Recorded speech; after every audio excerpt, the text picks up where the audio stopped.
In this video, we'll talk about how we can use Spring Boot in Java to create a REST API and also learn about different concepts and tools which Spring Boot provides to build a better application and build better web services.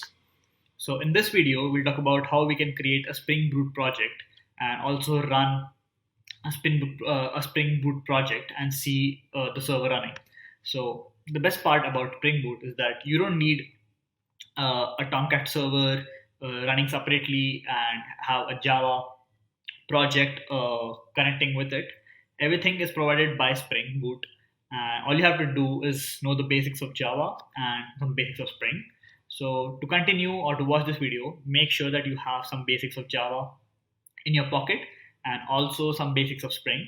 You can find them in the programming knowledge channel. And once you're done with that, you can come ahead and start watching this video. So in this video, we'll talk about how we can create a Spring Boot project. So for that, the first thing which you need is an IDE. So the IDE which we're going to use for this video is Spring Tools Boot. So it's by or for Eclipse and it's completely open source. So go ahead and download the one which you have for your operating system.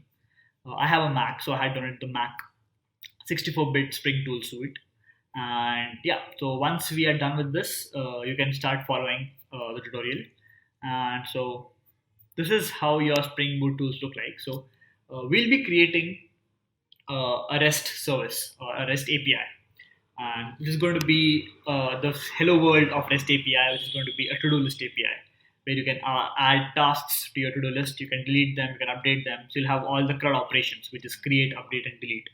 And we'll be building that using Java, Spring Boot, and we'll see how we can connect to the database, a MySQL database, and also see how we can work with REST services. So what is a model view controller, the MVC architecture, and how does that work?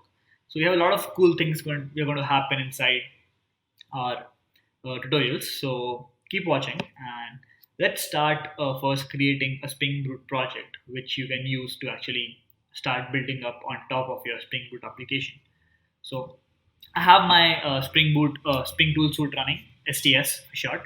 And what we're going to do is we're going to start a new project. So it can be anything. It can be a Java project, a Spring Starter project. But the most easiest way or the most comfortable way I know to start one is to create a Maven project.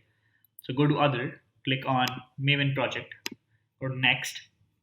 And we'll be creating a simple project and we can build on top of that later. So we have a very simple project here. Go to Next, give it a group ID. So group ID is basically a name for what you want to do. So we'll just call it to-do list. To-do list. The artifact ID is going to be the same. And we'll let the version be 0.0.1 snapshot. Nothing against that. And the name is going to be again to-do list. No need to give a description here, and we'll add a parent later. So simple naming conventions to our project, a to-do list API. So we'll have it the name as to-do list. When we click on finish, and we have a to-do list project here.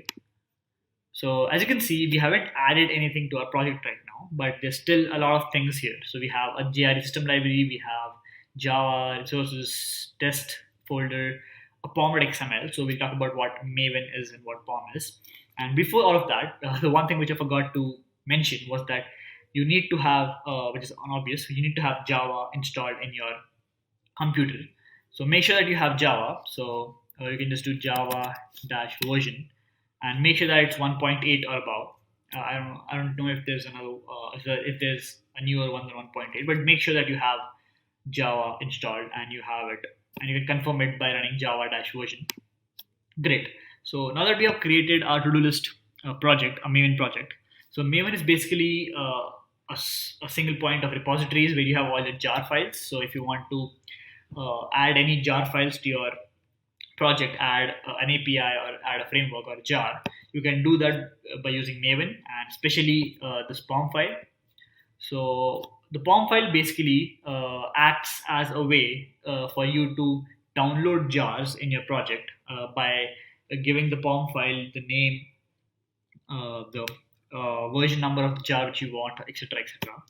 So this is how you actually do it. And we'll be filling up our POM file first. Make sure that we have all the things which we need to start our project. So let's start by doing that. So let me just quickly open the POM here. So first thing which we need is a parent tag. So I'll talk about this in a minute.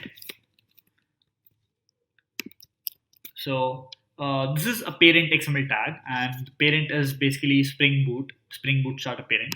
So this tag tells the project that the project is a child of the Spring Boot parent jar. So this tells the project that we'll be using Spring Boot, and this is a Spring Boot application which we're going to build. So again, group ID, artifact ID, the names, the version, etc., etc. And this is how we tell our project that this is a parent project or a child project of the parent, which is Spring Boot. Okay. The next thing which we need is simple dependencies. So dependencies are basically the jars which is going to help you get automatically installed in your project, and you can just use them directly. The first thing which we need is Spring Boot Starter Web. This is basically provides you with all sorts of annotations and functions which can help you quickly build a REST API or web services very easily. And after this, another thing which we need is the properties tag. Allocate some properties to our file. So we have properties Java version 1.8, as you guys know. Just hit refresh and make sure that everything is stable. And before we complete, the last thing which you need to do is basically update your project. So go to your project, right click on it, and go to Maven and click update project. Okay, just to make sure that your dependencies are downloaded and your POM files are ready, and to make sure that your properties is 1.8. Okay, so great. We have updated our Maven file, Maven project, a POM file. So POM file has three things. First is the parent, which is a Spring Boot starter parent. Next is dependencies, which is Spring Boot starter web, which gives you all sorts of annotations, functions. And the last thing is properties, which is the Java version, which you're going to use inside our project. Okay, the next thing which we need to do is create a starting point for our Spring Boot application, which basically runs the server. So once that is done, we'll actually have our server running on top on port 8080 localhost and see how that works. So let's start by doing that. Let's start doing that now. So in your src main Java, right here, we're going to create a new class, which is going to be to-do list. Let me just say to-do list. Yeah. So this particular class is going to be having a main function, main method, because this is the starting point of how we actually run our Spring Boot application. So click on finish, and we should be good to go. Give it a minute. And great.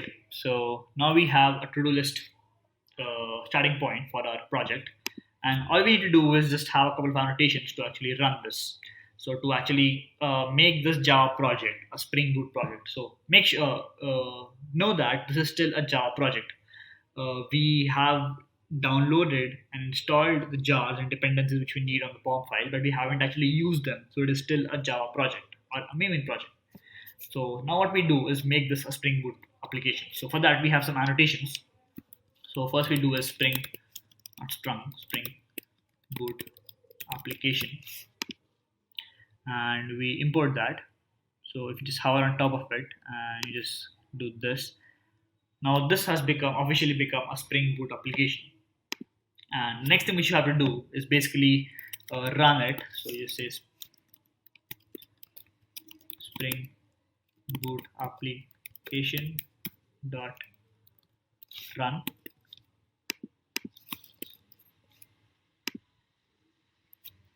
So let me just quickly see what this was. I keep forgetting the syntax, so sorry about that. It's a Spring application, my bad. So we have booted it, so we just do Spring application dot run, and we have two arguments here for our run method. First is the source, basically which is going to ask us or tell the project where to run or what class to run. So we'll be running the to-do list.java file, the class. So we just say to-do list.class. and the arguments are going to be args which can be passed running the project right from here. So this is how we actually create or develop a Spring Boot project. Now let's run this and see what we get. So we'll be running it as a simple Java application because the annotations handle the Spring Boot part of it. So we don't have to worry about that. Press OK. And we just wait for a couple of minutes. So they should be showing on the bottom, but I have it on top because I think it's easier to see what's running and what's not. So you don't have to worry about that. So now when you scroll here, you see that the Tomcat has started on port 8080. So we can go here, go to 8080, click enter, and so we get a white label error page. So basically, we just ran a server, so we don't have anything yet on the server. And when there's nothing, Spring Boot goes to the error/error page. And as there is no explicit mapping for the error page, you see this as fallback. This is a default by Spring Boot. So don't worry, you haven't done anything wrong yet. It's perfectly working. The Spring Boot server is on, and you have a web service already there. The server is up without anything, any much effort. All you have to do is now keep adding stuff to it so that this becomes a fully fledged REST application. So that's it for this video. In this video, we talked about how you can actually create a Spring Boot project efficiently, and in the next video, we'll talk about how we can create or implement a REST controller using Spring Boot and keep continuing this tutorial. So just to reiterate on what we had done since the beginning, first we install Spring Toolsuite for Eclipse, open source, anything works here. Next, you create a new project. So go to File, New, go to Other, and create a Maven project. After you're done with that, go to your pom.xml, and let me just close this. Yeah, go to your pom.xml and add the Spring Boot starter parent as your parent ID, and add the dependencies of Spring Boot starter web, and make sure that your Java properties are 1.8 so that this is ready to actually start building up your Spring Boot application. In this video, we'll talk about how we can create a Spring Boot application and also implement a REST controller. So in this video, we have a to-do list API, which basically can perform CRUD operations, create, update, delete, using Spring Boot, which we'll be using to develop our REST API. And in this video, we'll talk about how we can implement a simple REST controller. So a controller is basically a Java class where you can handle URLs and API endpoints, which then passes on the logic to the service or to the model. It's the database. So controller is your starting point to your URL and how we can actually work with a URL or an API endpoint. So let's get started. We'll be making a very simple get request using a controller. And a get request is basically when a client asks something or gets some data from the server. So if I want to get a task or get all of my tasks from a to-do list, I do a get request, and then that fetches me a JSON or any other thing which then acts as the data which we get from the REST API or the server. So let's get started. First, we need to create a class. So go inside Java, src main Java, and here go to new class, and this is going to be inside something called as hello. So we'll be making a get request called as hello, and we get back let's say namaste from the server. So let's see how we can implement that. We'll call this hello controller. So a very common naming convention in Spring Boot, being very opinionated, is that you need to, it's good practice to have the controller name inside your class whenever you're implementing a controller. So, which tells the user that this is a hello controller. Great. So we don't need a main method here. We just need hello controller, and all we can do is press finish. And here we have it. We have our controller now. Again, this is not a Spring Boot REST controller yet. It is simple. It is just a Java file or Java class. So we have to annotate this to let Spring Boot know that this is a REST controller. So for that, we do an @REST controller, and we hover on top of it, and we import it now. So now basically now our controller is a REST controller because we annotated the class with it. So this is how when Spring Boot on starting up, it does a class path scan. It basically scans all your classes and sees all the annotation on top of it and then acts accordingly. So this is how you tell Spring Boot that okay, this is a controller and everything inside will be having API endpoints. Great. So now let's start developing our first controller or implementing our first controller method. So we'll be doing a request, a get request. So for that, we need to have a way to map that request to a function or a method inside our controller. So again, Spring Boot provides you with something called as request mapping. So you use request mapping to actually map your endpoint to the method. So let's do request mapping, and we go to /flow. So we will have to implement or get this. So let's give it some time. And we have a public string say hello. Great. And let's import request mapping. Awesome. And we return namaste. A very simple controller which greets you when you ask or request something or ask for a hello, right? Nothing complicated, nothing complex, just a simple controller. So here, what happens behind the scenes is that whenever you access localhost port 8080 or base URL /hello, that /hello is mapped with this function, the say hello function, and it returns back namaste. So in this video, we'll talk only about how we can return a string, but in the upcoming videos, we'll actually return objects and much more complicated data structures than just a string. So here we use the request mapping annotation to have a /hello mapped to the function, and as you can see, Spring Boot makes it really easy. And if I have to actually go all the way and say it makes it as easy as Python to actually develop REST controllers. So it's as simple as this. You have a REST controller annotation and a request mapping annotation. You have a function, you have a return value, and you're done. So you have a get request working completely fully without any other thing to do. And all we have left to do now is to run this, and we can see that when you do a /hello, it returns back namaste. So let's try that. We do go here and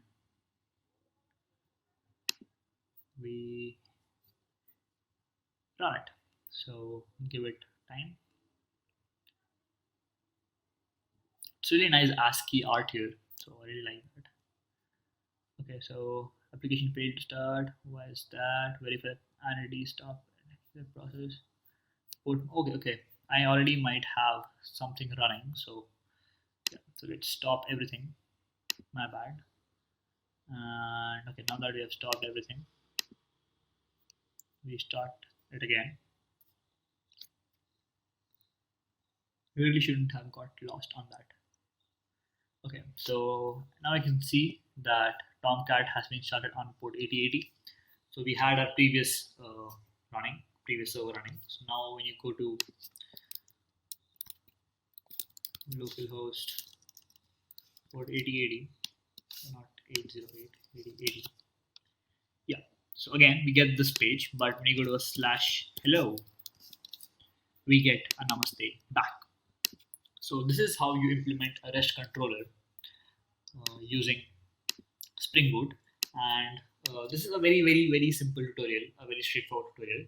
In this video, we'll talk about Spring MVC Framework, which is the model view controller framework, and we'll also talk about how entities can be made in a Java or a Spring Boot application.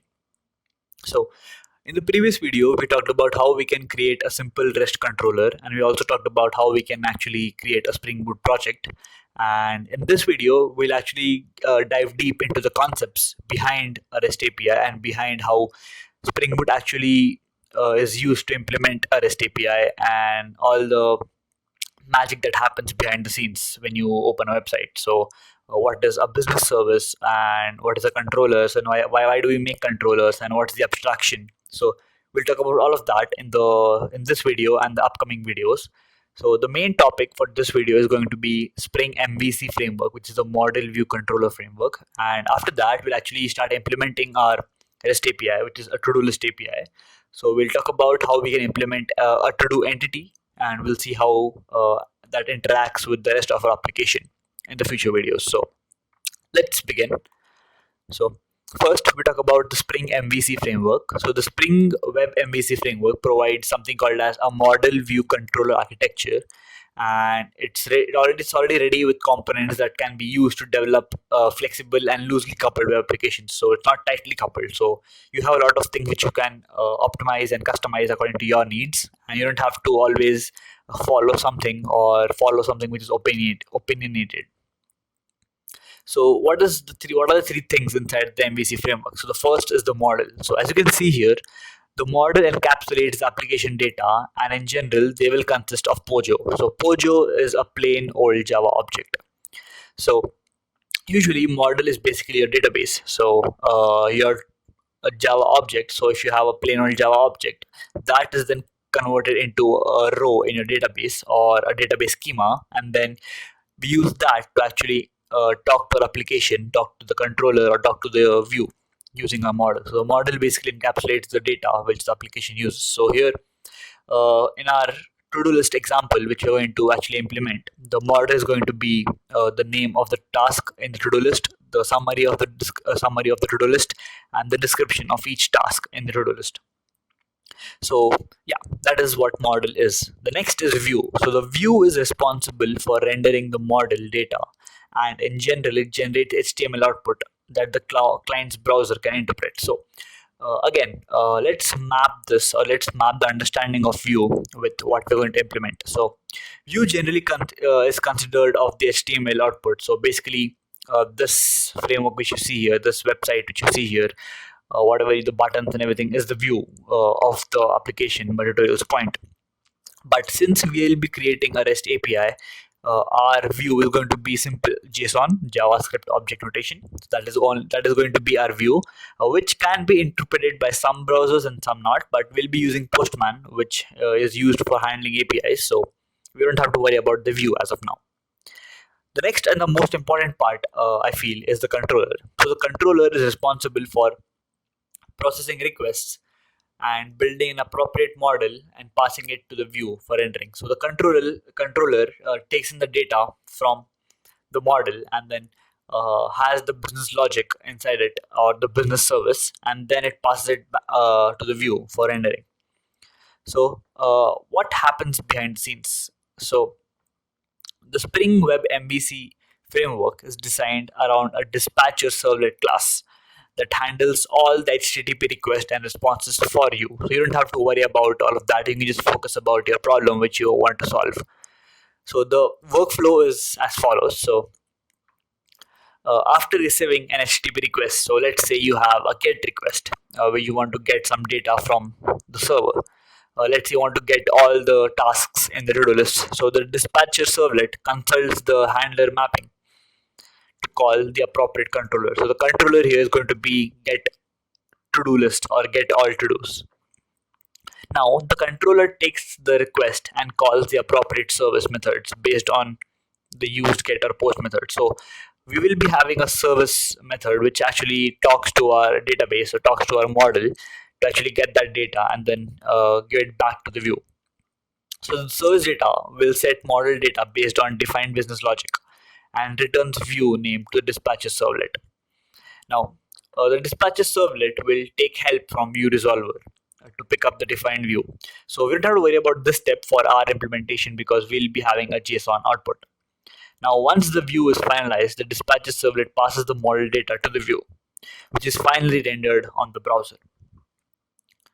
So all the above components, the handler mapping controller, are parts of the web application context, which is an extension of the plain application context. So we'll talk about all of these annotations and all of this context in the future videos, but just remember this diagram and how the MVC works. So M is model, your data mainly.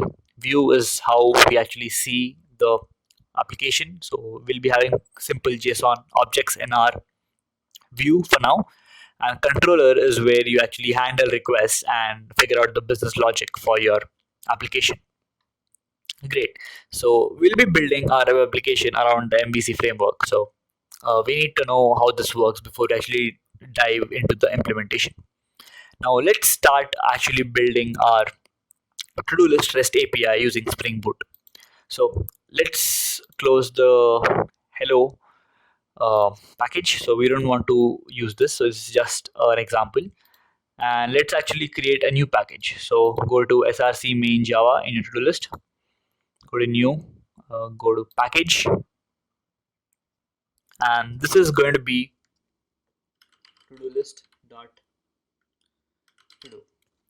So this is what will be named our package. You can name it anything, but I think this is the most easiest one to name. And next we need a simple class. So now the first thing which we have to do is create an entity, a to-do entity. So an entity is basically a real-world object in database. So in databases, it's a very common thing to talk about entities, and we'll be mimicking that in a Java class. So this class will contain all the information about a to-do object, right?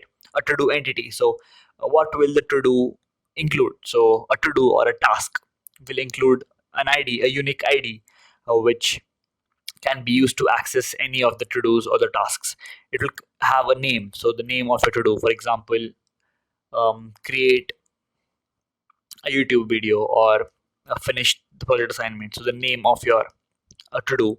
The next is going to be the summary or a very short gist of what the task is about. And if you actually have a really important task to do, then you will also have a description which you can actually elaborate how you are actually going to uh, finish the task or what the task consists about. So let's start making our to do entity. So we'll just call it to do. So to do and press finish. Great. So we have our to-do class here now, and let's add some things which we talked about here. So the first thing which we need is a unique ID. So integer ID. Next is string name.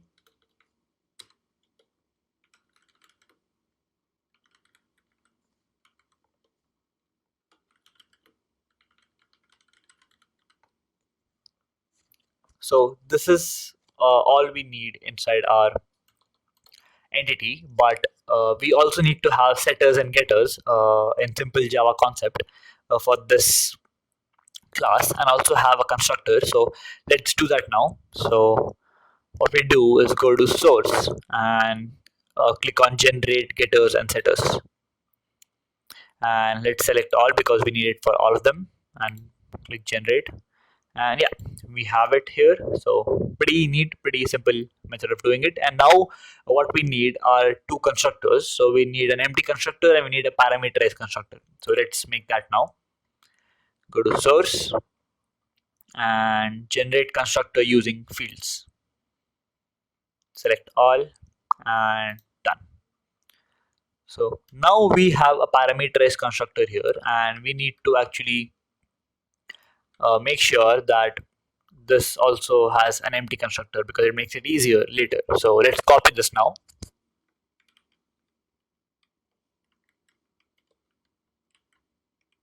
And let's remove all of this to make it empty.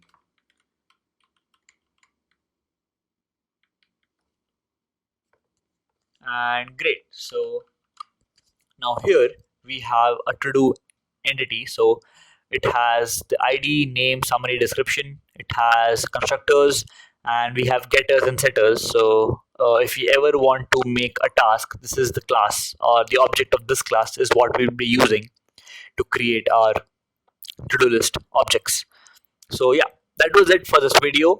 We talked about the MVC framework. We talked about model, which encapsulates application data. We talked about the view and controller. So view is going to be JSON for now, and the controller is where all the business logic and mapping of the requests happen. And the dispatcher servlet also helps you behind the scenes to actually handle all of this for you. So yeah, after that we talked about the entity which we'll be using to make our API. So this is a very basic entity. So everything that happens inside the application will be using this to actually make our tasks in the to-do list. So we'll have a unique ID, name, summary, and description. In this video, we'll talk about how we implement a GET API, and we'll actually start implementing our REST API. The first API which we're going to actually target is the GET API. So before we jump on to in the implementation, let's first talk about how we'll be doing it. So for a few videos for the API endpoints, we will not be adding a database yet. We will only be having our database in memory with just objects. And later in the future, once we are done with how the controller works or how the business service works, after that we can then talk about how we can integrate a database, a MySQL database into our application. So until then, we'll be having an in-memory database to work with, which will actually mimic how our actual database takes place. So until that, we'll just focus on the controller and the service or the business logic, which we'll be creating for our to-do list application. So in the previous video, this is where we were. We had our to-do entity and we had constructed the getters and setters and the constructor for it. In this video, we'll actually go ahead and actually start making our to-do list API. So now again, we need a new class for our controller. So go to the package and click class. This is going to be to-do controller. Finish. Great. And now here we need to have two methods. So the controller is basically what talks to your request URL. So if you have a to-do list.com slash get all to-dos, so that actually, or the slash to-dos, that actually gives you all the to-do list tasks. So the controller takes care of that, and we'll see how that works. So let's create our method. So we have a public list of to-do, and there's going to be get all to-dos. Great. So let's import the necessary functions. So here we have the list from util, and we return the list of to-dos whenever you ask this. Now, how do we actually map this to the URL? So as we saw in our the second video, right, how to implement a REST controller here. So we have to give it a REST controller annotation and also the request mapping annotation. So let's do that now. So to make this a REST controller, we have to give it a REST controller annotation. And we again import it. And to map the request with this method to slash to-dos, we need to do a request mapping. And the mapping will be done to slash to-dos. Oh, my bad. Yeah. And let's import request mapping as well. Okay, great. So now we have a method called get all to-dos and which is mapped to slash to-dos, but we need to return a list of to-dos now. So how do we do that? So the one way could be to actually implement a logic right inside here. So we can just write the logic here and then return that right now. But things are a bit different here. So this is a controller class, so it only deals with the controller and not the business logic or the service, also called a service or logic. So the controller only takes care about how logic or how the data is actually sent back to the view, right, which is the JSON. So we will actually have a service which actually deals with the business logic of getting all the tasks, etc., etc. So let's implement our service class, which is the to-do service. So go again, let's close this and go to to-do, new class, and we call it to-do service. And let's create it. So this class will contain all the business logic which we have to have to actually give back the controller some data.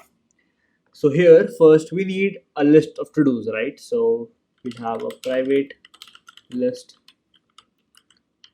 to-do called as to-dos, and this is going to be an array list. So new array list, and let's actually implement our array list, right? So this is going to be arrays dot as list, and let's have a few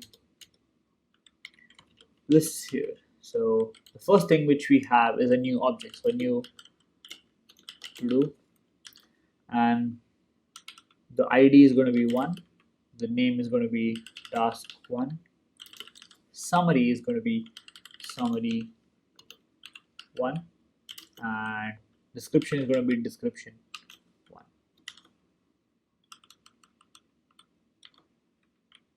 Yes, so let's just make a few more so that we got enough to work with. We'll call this 2 and 3, and let's import our list. Great. So now how do we actually let Spring know that this is a service? So how do we let Spring know that? Similarly, how when we talk about this being a REST controller, we need Spring to know that it's a service, so that Spring can do a class path scan and then understand that this is a service, and all services are singleton. So Spring only creates one object of this service, and then it keeps using it so that it saves time and space. So to do that, we just have a service annotation, and this lets Spring know that this is a service. Great.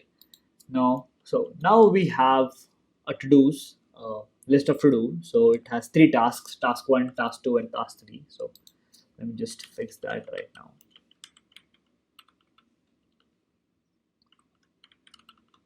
Task 2 and task 3. And let's do it for this one as well. So it's going to be 2 and 3. Great. So great. Now let's actually implement our method or the business logic. So how we do that is we do a public list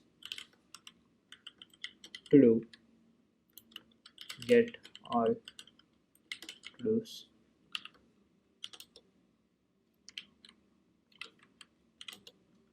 and we return to-dos. So pretty simple, pretty straightforward. And now we have the logic here for get all to-dos, which just returns all the to-do list objects. And now we need a way for this to be injected into our controller. So let's see how this works. So we do a private to do service. We create or instantiate a class variable to do service, and to inject all of this inside our controller, we have an auto-wired annotation. So we'll talk about what auto-wired is and what dependency injections are. So basically, the service is dependent on the controller is dependent on the service, and we want to use the service inside our controller. So we talk about how we use dependent injection in a later video, but let's see how this works now. So now that we have our to-do service, all we have to do is do to-do service dot to-do service dot get all to-dos, and we're good to go. So this is how we actually get all the to-dos, and let's run this and see how this works. So we are inside to-do list. So cancel, go down to-do list.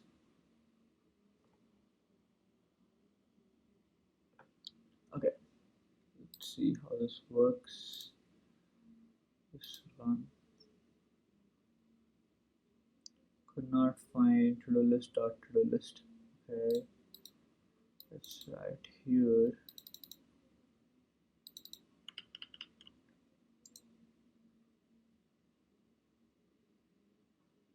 Java application.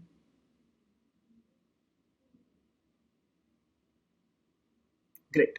Yeah. So let's wait for the server to be spinning up, and then we can actually test this to see if it works. So as you can see here, we have our to-do list ready. So let's go to our browser. So let's go here and let's go to port 8080 and let's see slash to-dos.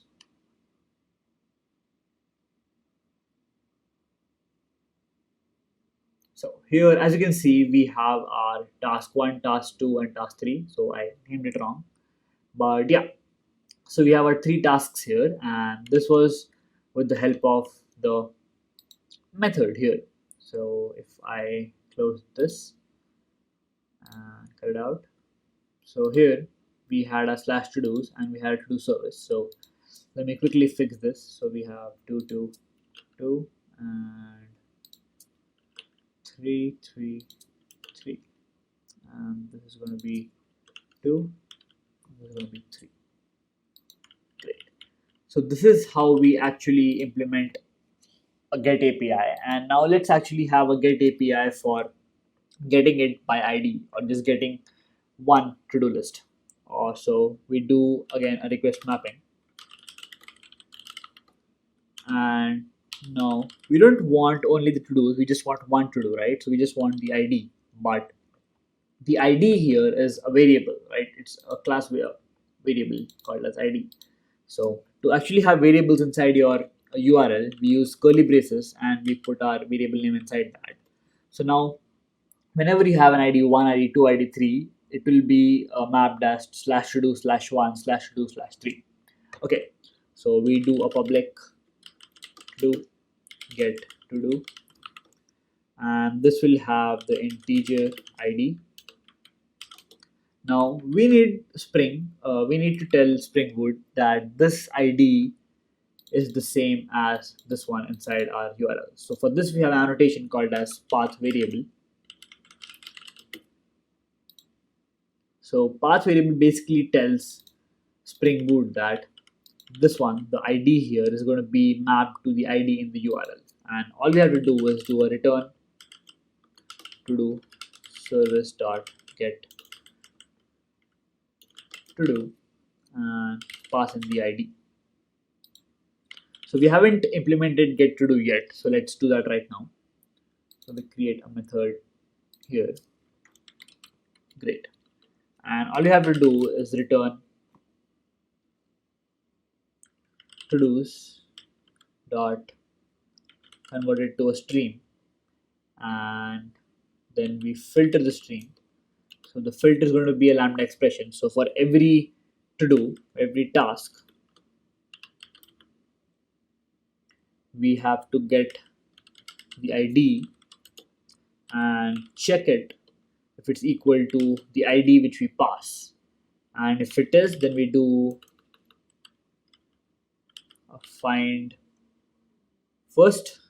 So we find the first one and we do a dot get to it. Oh, sorry. We'll find first and dot get. Yeah.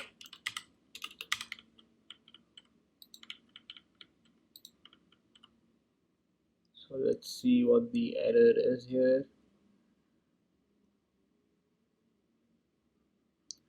Types mismatch for a stream. Oh, okay. So we need to do start filter. Okay. Oh, my bad. Yeah.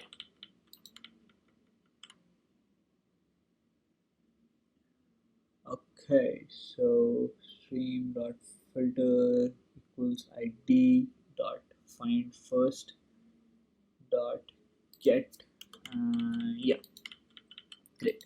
So here what we're doing is we are filtering all the to-dos, getting each of them by ID, then we compare it with the ID here and get the first one which we find. So how does the workflow look like? So we have the to-do slash ID, we have the integer which is passed into to-do.service, and we get the ID. We go to the service and we filter it by the ID and check if the ID matches anything inside here, and we get it back. So this is how we get one single to do using the ID. So let's run it again and see how this works. Run as Java application. Up in no time. So yep. So we have our server ready. So all we have to do is do /1 and we get the first to do now. So as you can see, we have the first to do. We go to 2, we have the second one, and when we go to 3, we have the third one. And if we go to just /to-dos, we have all of them here, as you can see. So this is how a get API works inside Spring Boot. In this video, we'll talk about how we can implement a post API in our Spring Boot REST API application. So in the previous video, we talked about how we can implement the get API. So where we get all the to-dos from the server, or we get a particular to-do which is by the ID from the server.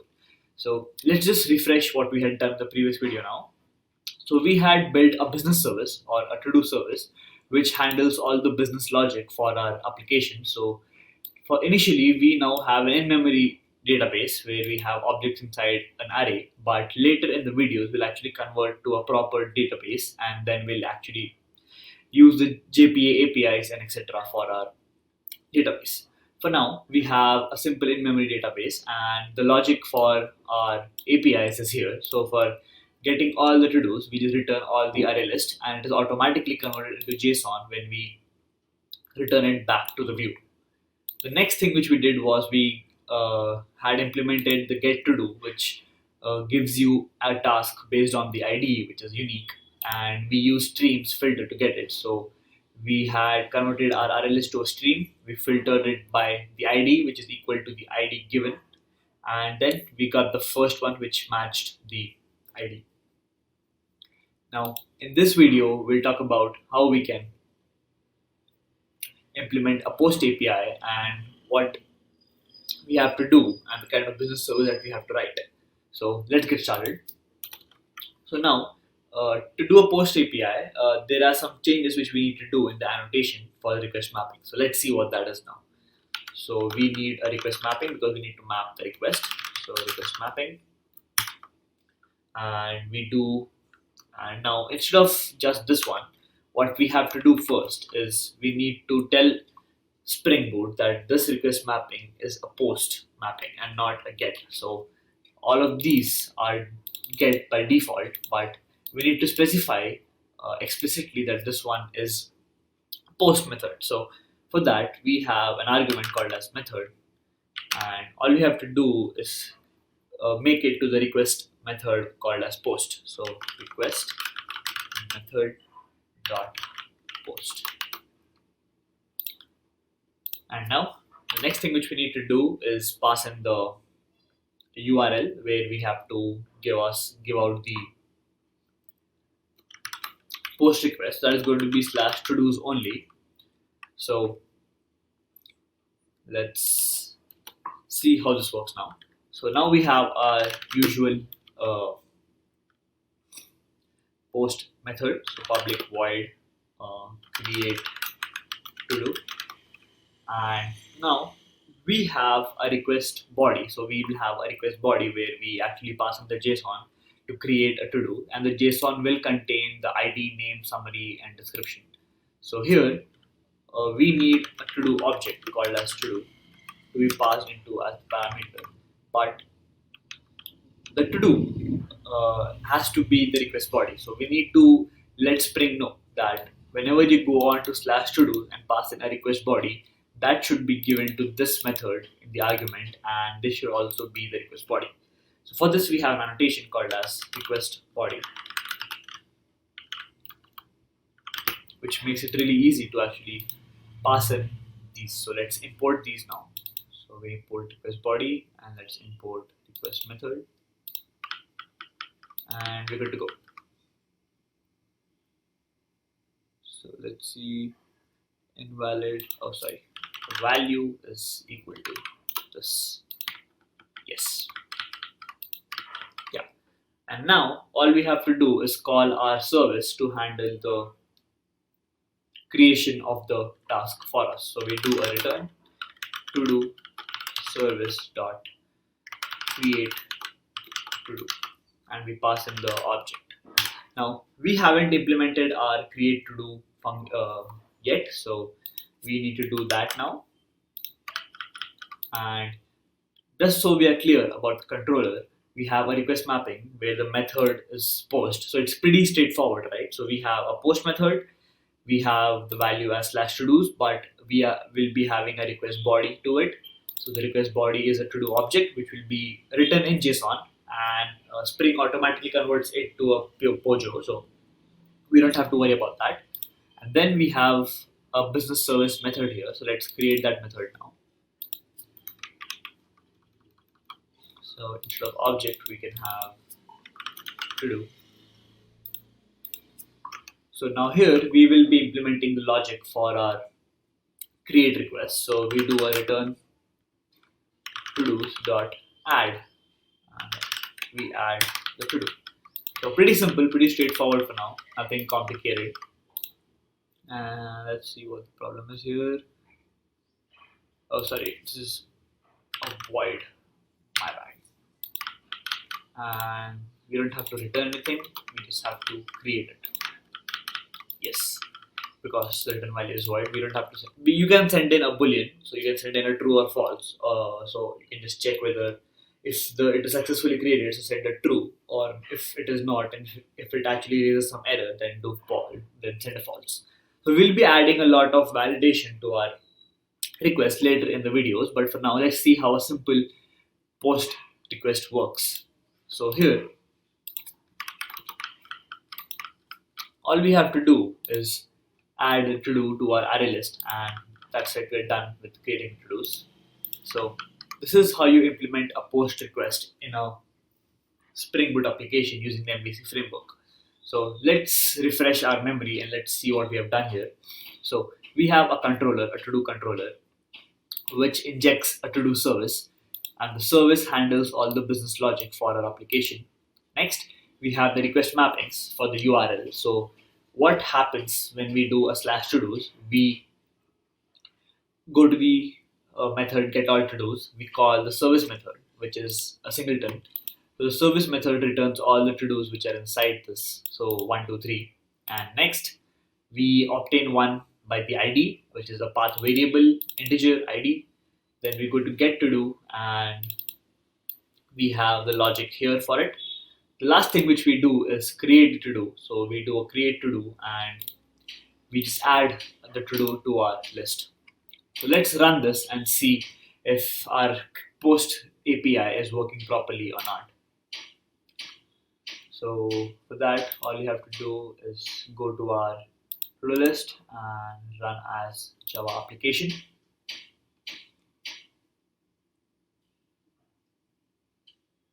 So the Spring has been released to the server and should be up in no time. So just give it a few seconds, and yeah, we're good to go. So now instead of using the browser, we'll be using Postman. So let's actually start using Postman now. So Postman is basically an API tool or a software which can help you handle APIs properly, so you don't have to worry about using something else. So now that we have our server running, we can send a GET request to to-dos and hit send. And as you can see, we get our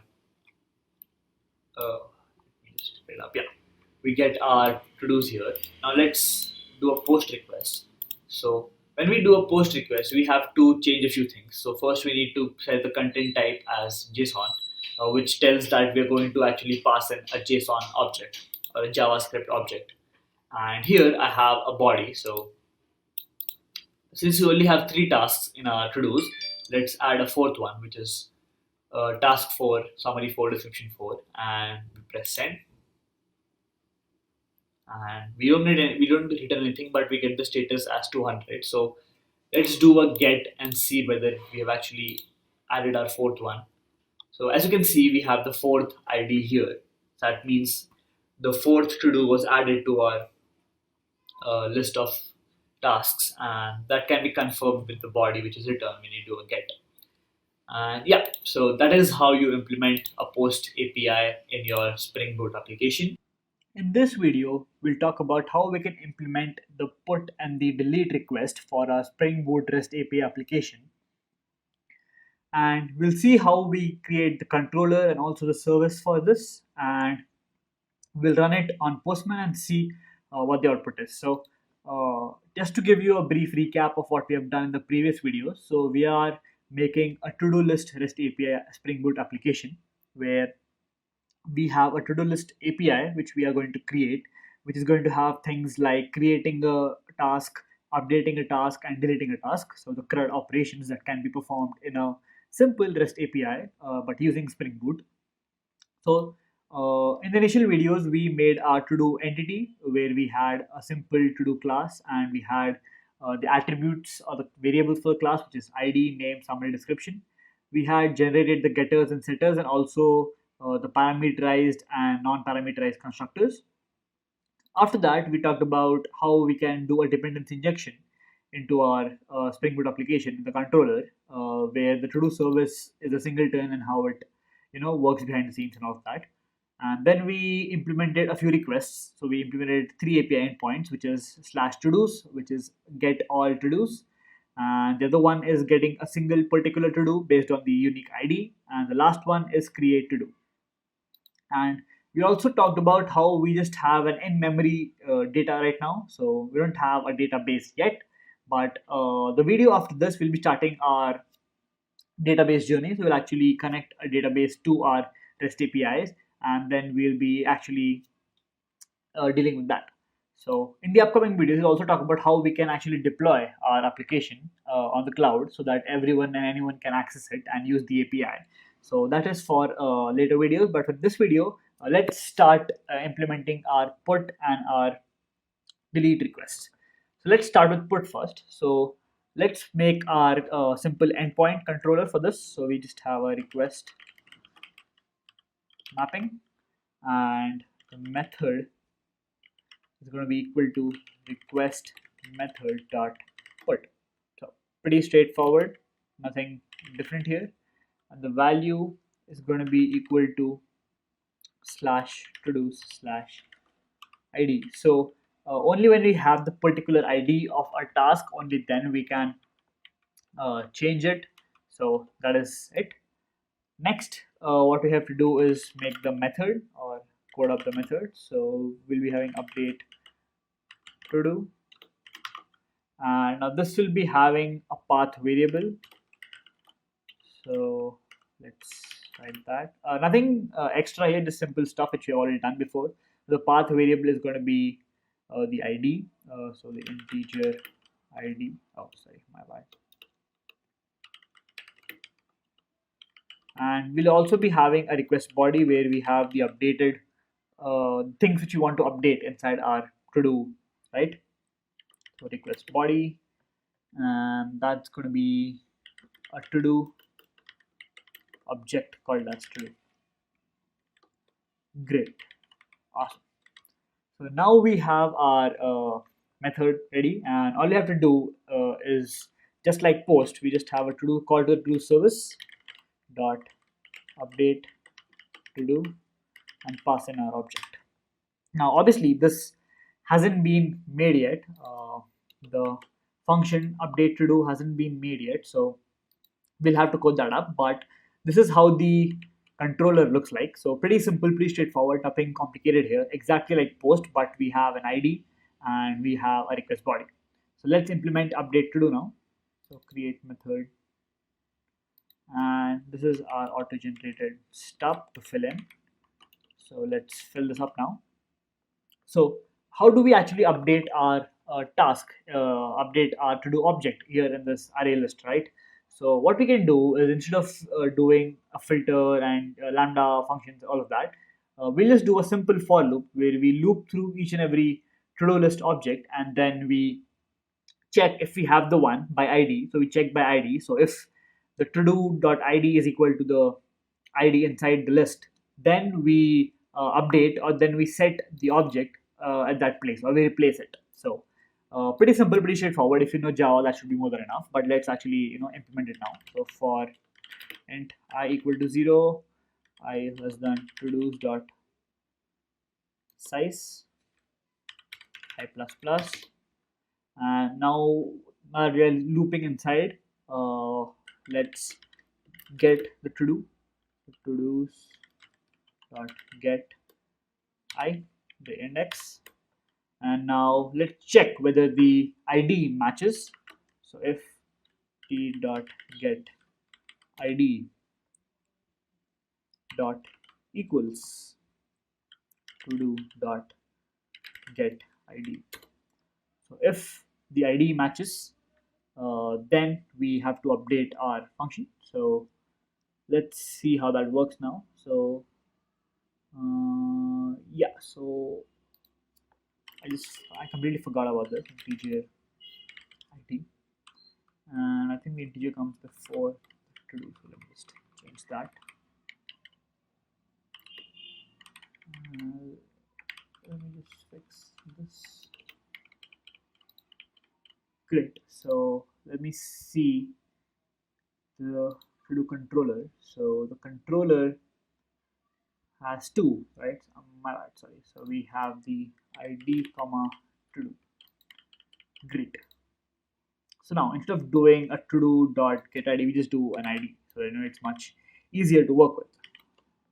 Yeah, now let's replace our existing to do, let's say 2, with the new object which we have. So all you have to do is do a to do's dot set. The index is I and the element is to do. And now that we're done, we return once that happens. So we're not handling a lot of exceptions and issues here for any of the REST APIs. We'll be doing that in the subsequent videos where we actually handle the cases where we are not able to find a to do, so we throw a status 404 and also give a user-friendly message. So we'll be doing all of that in the upcoming videos, but in the initial videos, let's talk about the basics that we need to understand about how MVP architecture in Spring works, and also how simple API endpoints can be made without dwelling much into it. So this is how the update works. So update to do, loop through all of them, get each object, compare the ID, and then replace it with the new updated to do object if you find a match, and then return.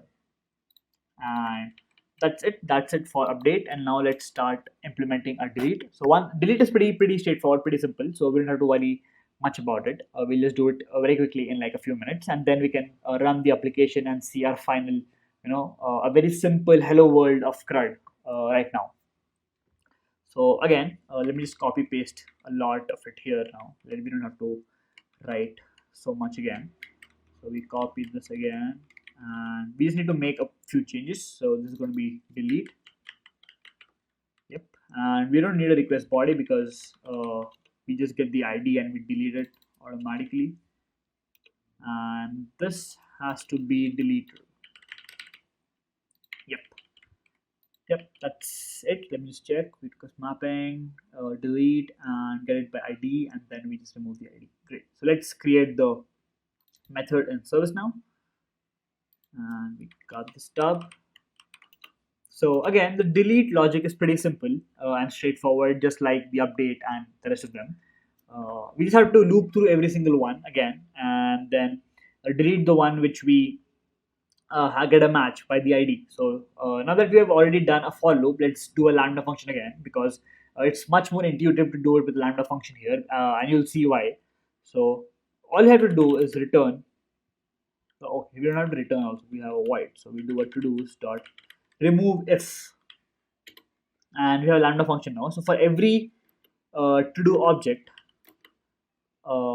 remove it if t dot get ID dot equals the ID, and that's it. So since ID is unique, it will remove the ones which have the same ID. So again, if there's only one ID of one, then one is removed. So that's it. That's pretty much it. We just remove it if the ID is equal. So as I said, we are not doing a lot of, we are not handling a lot of issues and exceptions here because this is a very basic implementation, and we'll talk about or worry about them in a later video. So just to see what's happening here, we are assuming that the to do ID is unique, so we have to add that unique constraint here and the annotations, but we'll do that later. But the to do ID is later, then we remove it if there is a match, and that's pretty much it and how delete works. So let's run the application now and see if our implementation is right. So let me just run it before we actually use Postman. So run as Java application.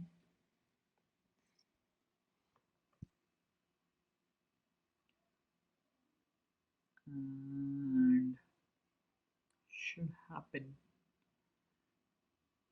about now. Yep, my laptop is really slow. I need to update it, but yeah, let's see what we can do about that. Great, so I think it is started on port 8080. So we have so let's get it first. So let me increase the size of this. Yeah, so let's get all the to-dos first. So we have 1, 2, and 3. Task 1, task 2, task 3, and now let's do a put on 1.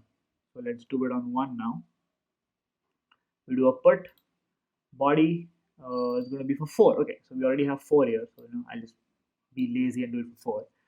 So summary 4 updated, and description also updated. The header is going to be application content type JSON, nothing different there, and we need an ID. So the ID is 4. So we're updating 4, and we just update the summary and the description. And now let's press send. We don't get anything here, but if you do a get on everything now, as you can see that, oh sorry, we didn't even have 4. Oh my bad. Yep, that was bad. Let's do a put again, and let's do it for 3 this time.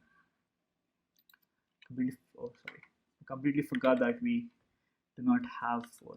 Wow. 3, 3, and yep, 3. Great. So we're not missing anything now. Let's do a send and get all of them. Send. And as you can see, we have updated a third one. And now while we're at it, let's delete 3 because 3 did not help us in any way. Anyway, yeah. So we have delete and to do /3. Press send. Again, we don't get a body back, but when you do a get again, you should see that 3 has been deleted. So yeah, as you can see, we just have 1 and 2. So this is how you actually uh, implement a simple hello world CRUD application using Spring Boot.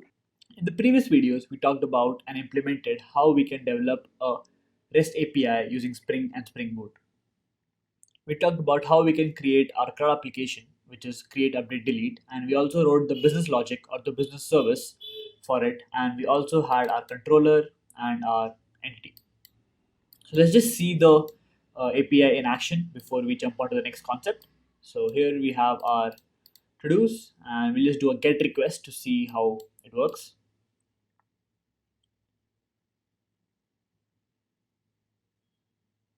And yeah, as you can see, we have our 3 tasks here, which we already had here. So until now, we have only worked with a database or a list as an arrays list as database, right? We haven't actually used a proper real database where we can actually save our data.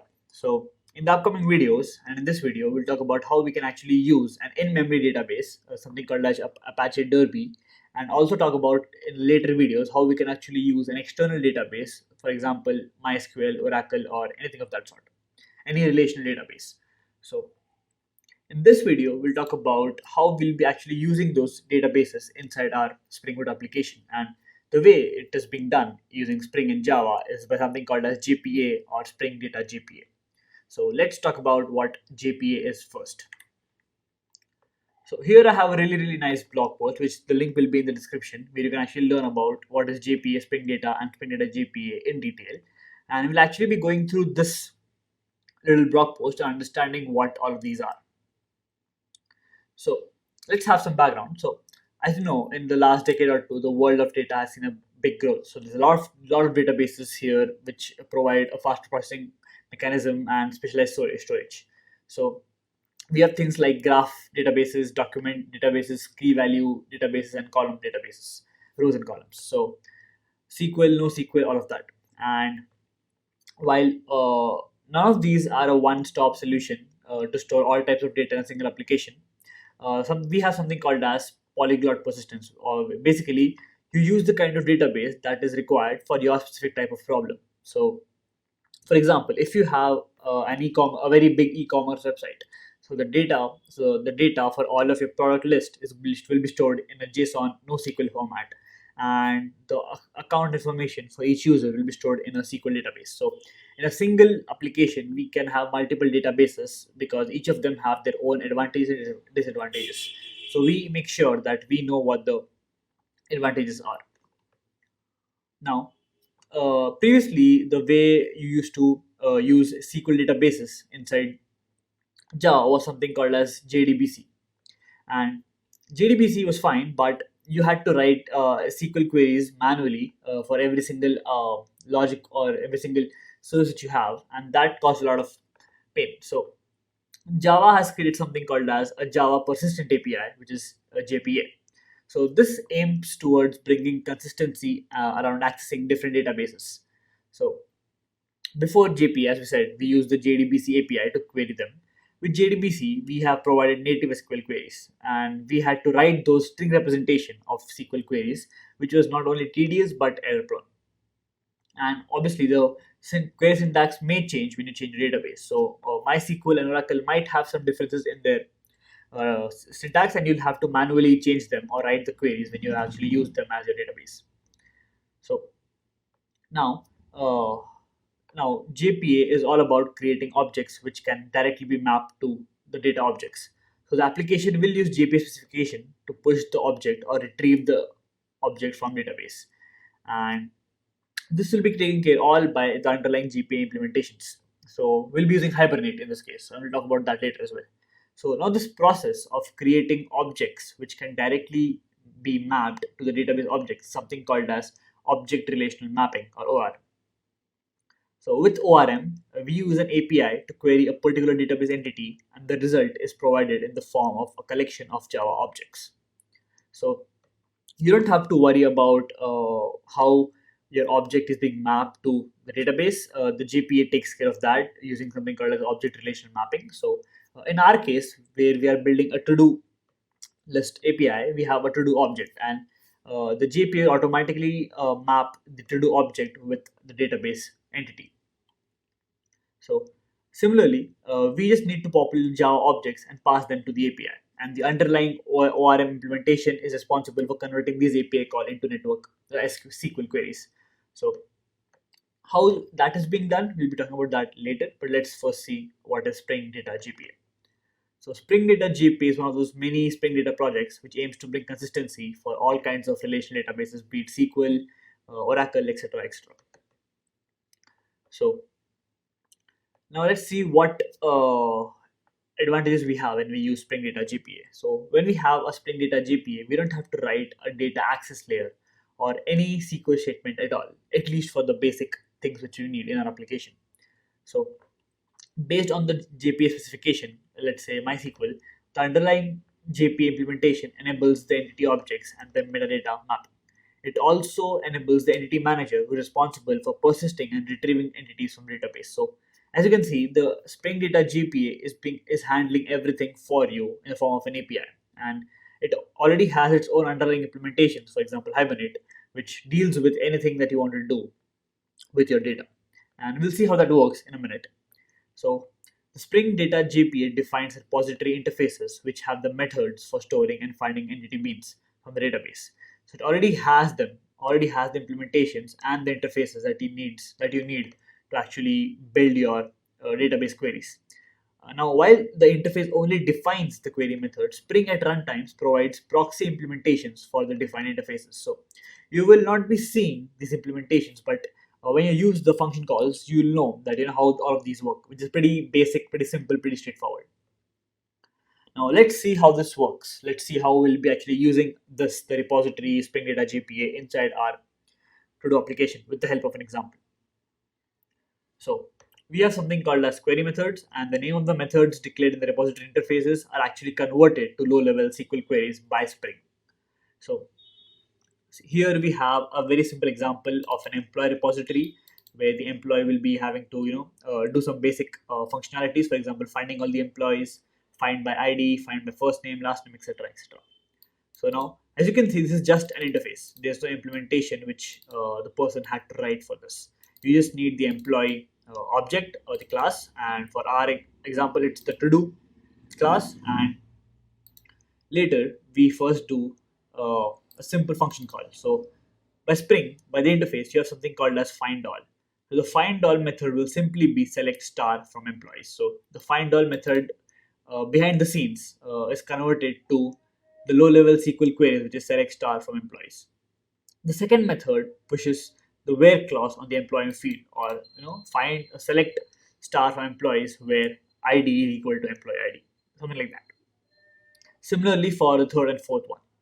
So this is how we'll be integrating Spring Data JPA with our application, where we won't be having to actually write a lot of SQL queries or any SQL queries.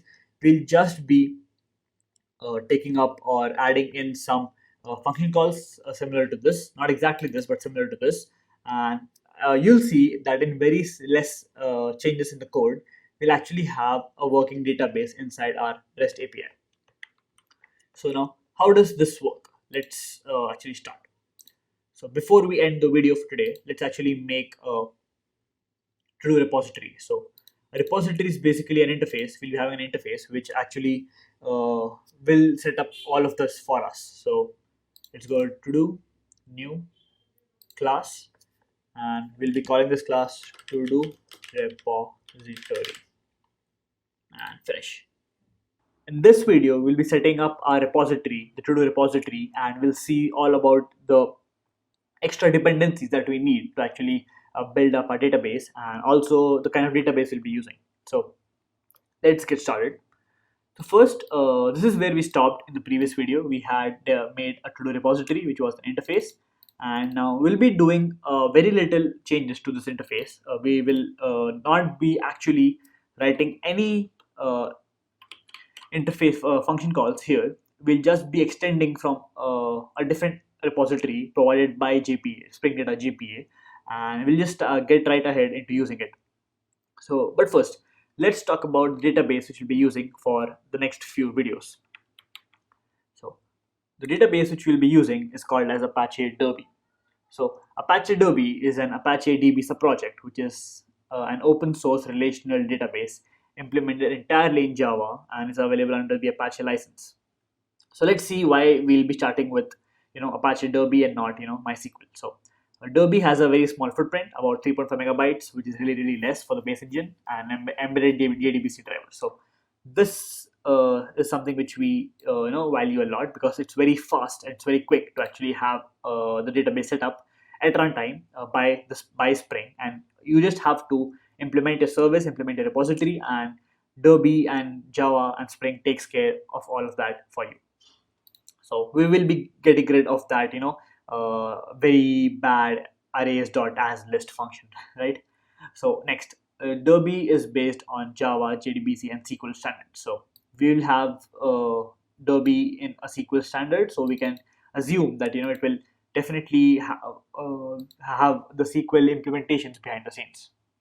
Now, since Derby provides an embedded JDBC driver, it lets you embed Derby in any Java-based solution, and that works perfectly because if you not only have a Spring Boot application, but you have a Spring Boot application that's communicating with a different Java application, and both of them are running Derby, then having this will be very easy for you to communicate with the other Java applications, talk to them, and also have a very simple connection where both of them work at ease.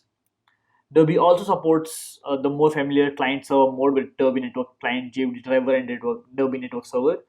This is something which is out of scope for this video or tutorial, so we'll not be looking much into this. But if you want, the link for this will be in the description, and you can definitely go ahead.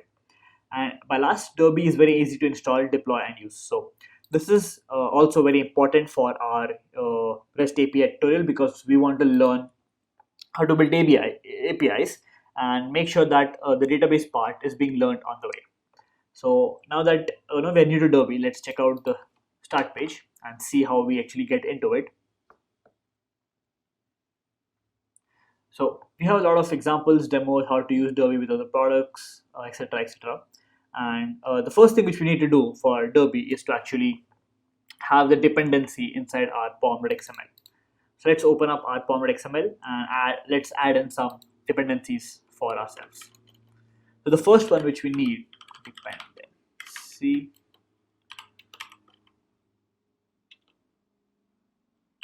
Yeah, the first one we need is something called as Spring Boot Data JPA.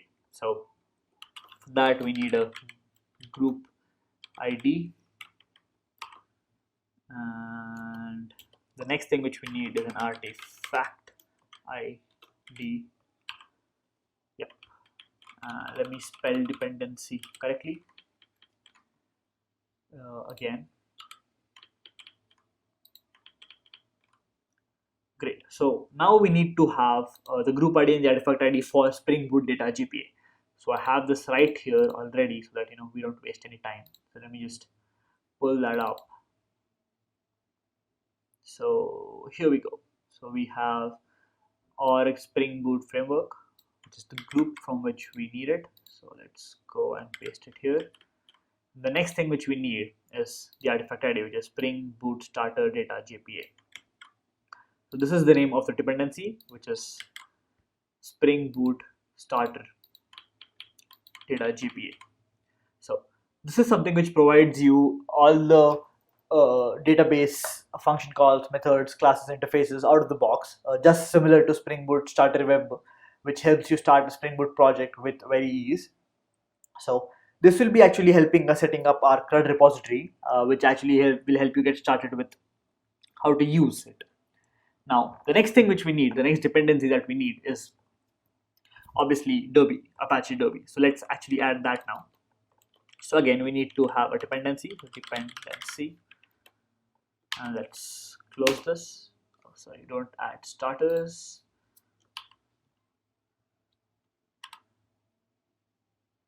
And cool. So we need a group ID, and the next thing which we need is an artifact ID.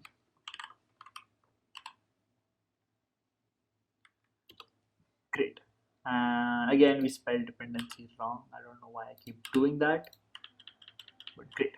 And let's just copy Derby from here. So it's from org.apache.derby package.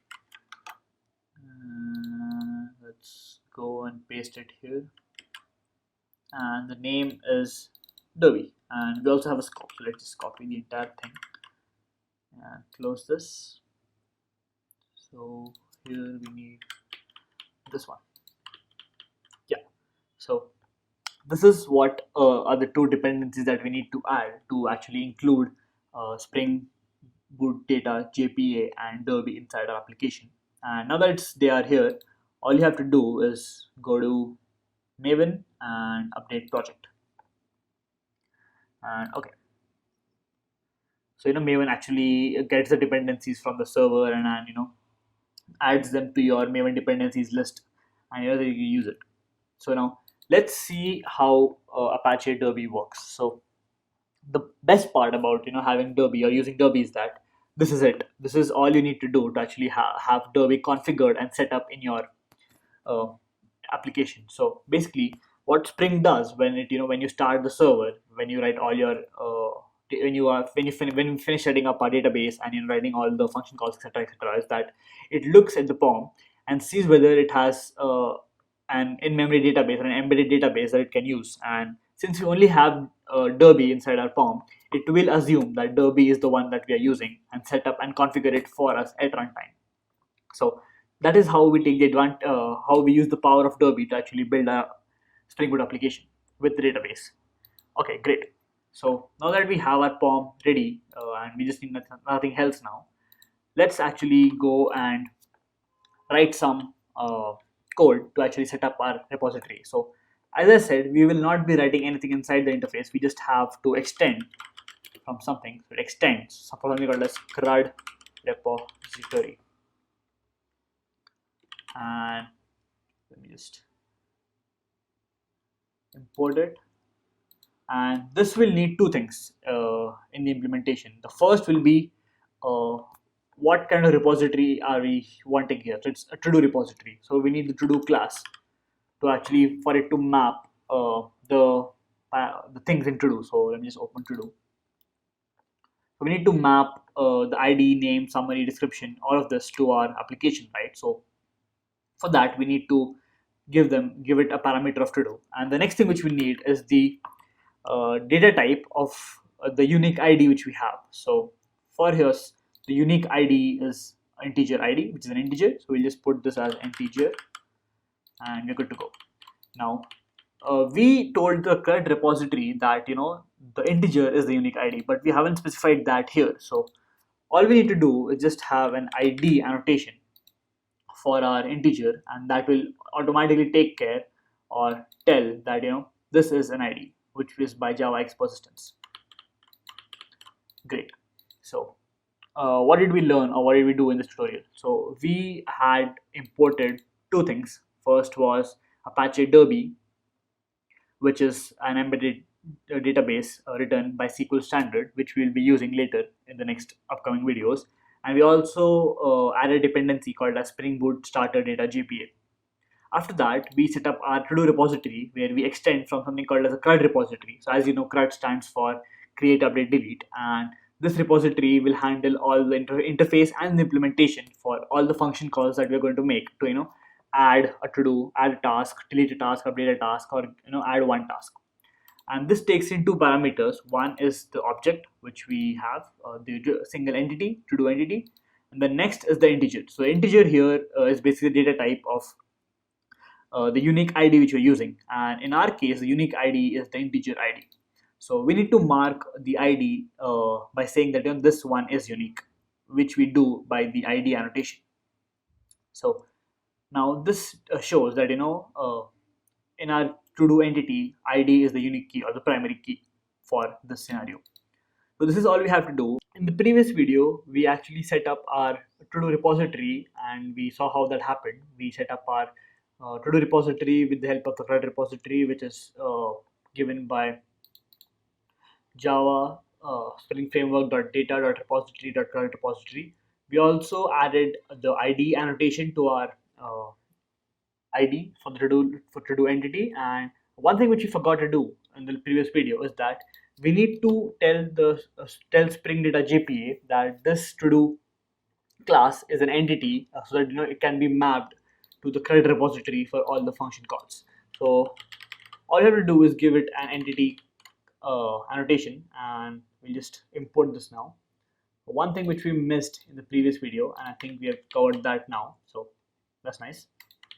Yeah, so in this video we'll actually finish creating our integrating the database, the Apache Derby database with our application, and then run it on Postman and see whether we can actually do some post requests, some get requests, some update requests, and delete requests.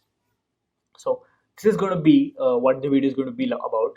So first, all we need to do is that we need to make sure that we have the repository ready. So we have the repository ready, and the to-do entity is also ready. So let's close these, and no changes in the controller. The controller is going to be the same, no changes. And all we have to do is work with the to-do service. So let's get rid of our list now, or get rid of our database now. And yeah, now the first thing which we need to do is we need to add a dependency, which is the to-do repository. So we need to auto-wire it. So auto-wired and private to-do repository to-do repo. So let's import AutoWire. Great. So we have our to repository here, and let's see how we can work with this or how we can actually use this. So the first is get all to dos. So now to get all to dos, we need to actually return a list of to dos, right? So first let's make a list of to dos. So list of to dos. So to dos equal to new array list,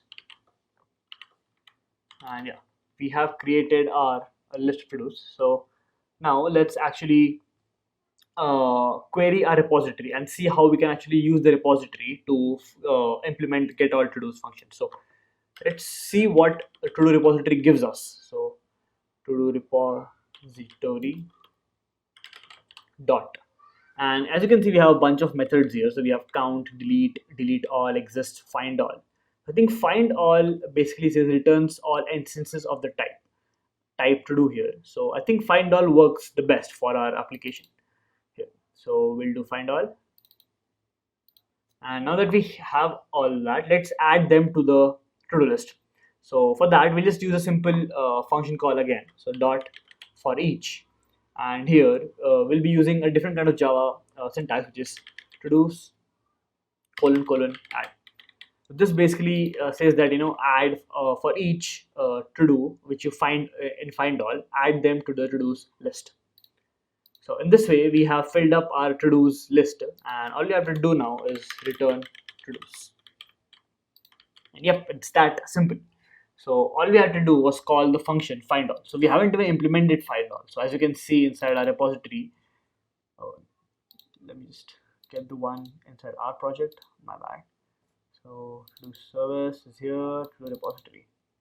Yeah. So we haven't even implemented any of these interfaces. We automatically get the implementation from Hibernate, and we use them with the Derby database. Great. Let's see how if we can do something. If we can find something similar for get a single to do by ID. So return to do repository dot, and as you can see, we got the first one as find one. So find one basically says retrieves an entity by its ID. So that's exactly what you want, since we have the ID as the parameter. So all you have to do is find one and the ID, and that's it. That's how we just return the to do which we get by the ID.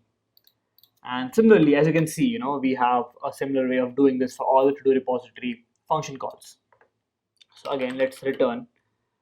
Oh, sorry, we don't have to return anything here. We'll just do to do repository dot, not dot count, sorry, dot. And as you can see, let's try to find the one which we need. So we need a save. So the save basically saves it to the database. So we'll do save, and the entity is to do. And that is how we create a to do. So pretty simple, pretty straightforward, nothing complicated. And yeah, just make sure that I haven't covered all the edge cases here. So this is still prone to breaking. The API still breaks.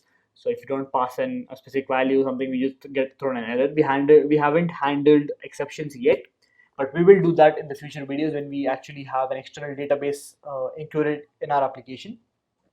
So until then, we will be working with simple functions and assume that all the API calls will be syntactically right. So yeah, don't worry about that. Okay, great. So next is update to do. So as you can see in the previous implementation, we used this in a very tedious way. So we loop through all of them, then we get the one which we want, then we check the ID, and then we update it. So instead of all of this, a very simple thing to do here is just to copy this one and paste it here. So this can be done in multiple ways, but this is the way which I found very easy to do when I looked up online on YouTube and other blogs. So basically, the same methods creates the entity and also overrides it. So when you pass in your to do with the update, all it does is it automatically overrides your update and overrides the to do object which you have in the database with the new one which you already assigned. So that's all you have to do to update your to-do list or to-do task in your to-do list database. The next thing which we have is delete. So again, pretty similar.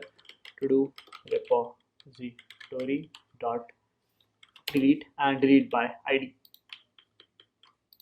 and that's it. So that's all we had to do to actually use the to-do repository and uh, change the implementation so that this actually is being stored in a database and not an array list like we did before.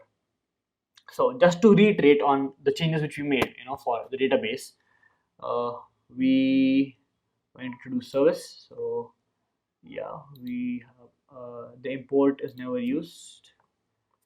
Which one? So yeah, so oh my bad. Yeah, we don't need it if it's never used. Great.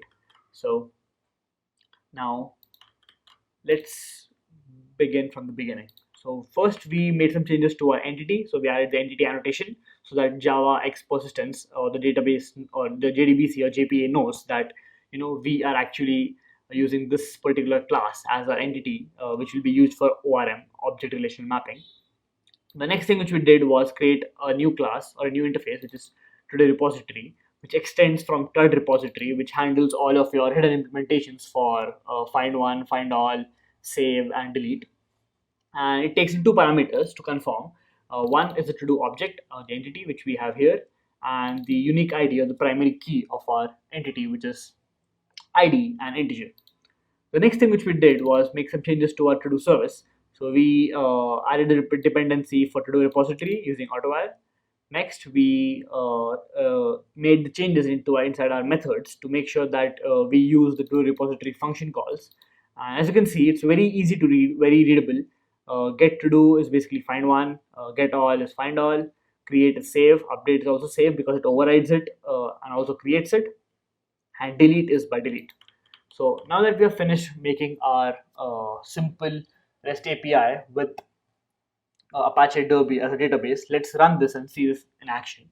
So let's go here and run our application.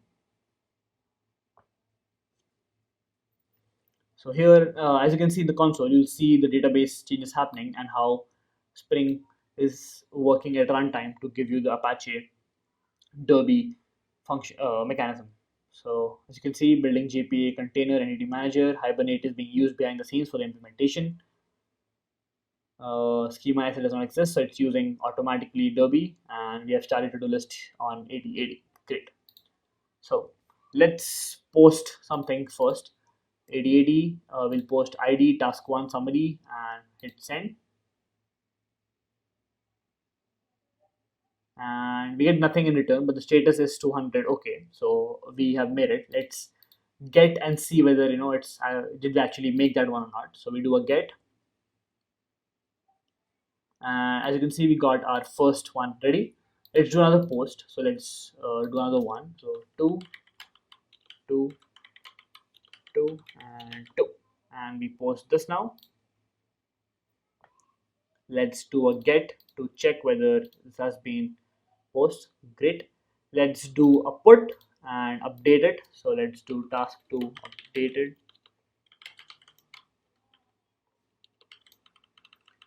Let me just do it for the rest. And let's do a send. Okay. Now let's go to delete and let's delete the one which you want. Let's delete 2 and hit send. Great. So and we do a get again. So get for slash to dos, hit send, and we just have one. So this is how we implement a to-do repository or a Spring Data JPA repository, and we use that with Apache Derby to actually implement the functions that we have here, which is find one, find all, save, and delete.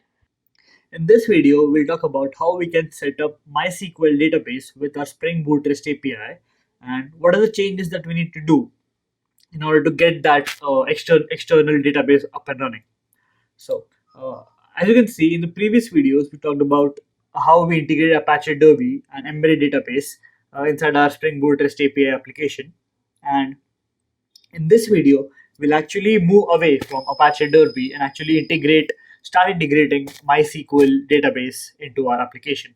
And we'll see how easy it is to do that when you have a basic skeleton here. So since we were using the Apache Derby in embedded database, we wrote everything which we need to actually add some data into your database, right? So we have the repository interface, and we use that repository interface to extend from CRUD repository, and we also use that into our business logic and also the controller. So we have the skeleton we need to actually integrate any other database. So we'll be integrating MySQL, and in the upcoming videos we'll also integrate PostgreSQL to our Spring Boot REST API application. So yeah, let's get started. So in this video, what we'll do is first set up our MySQL applications, so the way we can write MySQL queries, and also check to see that everything is up to date. So in this video, we'll talk about how we can set up the MySQL database for our REST API, and in the next video, we'll actually integrate that MySQL database with our Spring Boot application. So first, I'm currently using a Mac OS. So if you're using a Mac OS, then you can just do a brew install MySQL. You're using Homebrew, and install MySQL on your laptop. If you're using Windows or Linux, then please make sure to follow, or make sure to ensure that you have MySQL in your system before you continue this tutorial. Next, so one of the best MySQL UIs which I like is MySQL Workbench, because it makes it really easy to write queries, execute queries, and also see a lot of things which we need. So MySQL Workbench is a unified visual tool for database architects, developers, and DBAs. So we come under developers, I feel. So SQL development and comprehensive administration tools for server configuration, user administration, backup, and much more. So if you're having a SQL database to hold account client information, or basically when you have a login system in your application, you can use this to see those queries and data in your system. The next is that it's available on all Windows, Linux, and Mac OS X. So since it's cross-platform, I think it works well with any OS which you're using. So since we'll be using the developed functionalities and design, so we can create our tables. We'll be doing that in a minute, and then we can also customize user privileges, so that once you're actually deploying your API, you know what to do. So let's go ahead and start with creating our database. So I have MySQL Workbench open here, and this is how the UI will be after initial login. So here I have a SQL query file. So I just write SQL queries here and then execute them. So the first query which we need to do is create a database. So let's do create database, and the name can be to do DB. So we'll keep it simple. The next thing which we need to do is use that database. So use to do DB. Great. And the next thing which we need to do is create the table. So let's create the table now. So create table to do. No, so we'll call the table as to do only, or just to do. Yep, to do. And ID int not null, primary key, and auto increment. So just to make sure that we have all the right things we need. The next is title. Title, and it's going to be a varchar of 250. The next is summary, again a varchar of 250, and last is description, again varchar for, let's say, 500 now. So this is our a few queries which we need to know before we actually start using integrating SQL. So what we did here is we created a database called as ToDB.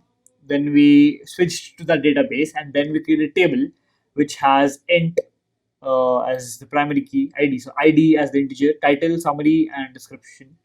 So here, if you see our to-do entity,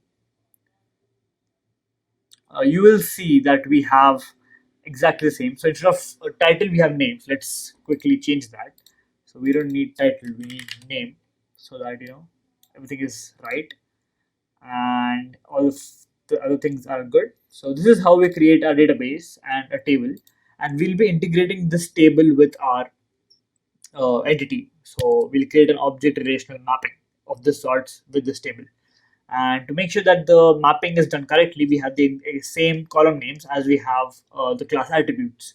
So let's run these queries. So for that, what you need to do is press Alt Shift and Enter. So let me just Alt Shift Enter, and this executes the query for you. So let me just show it to you.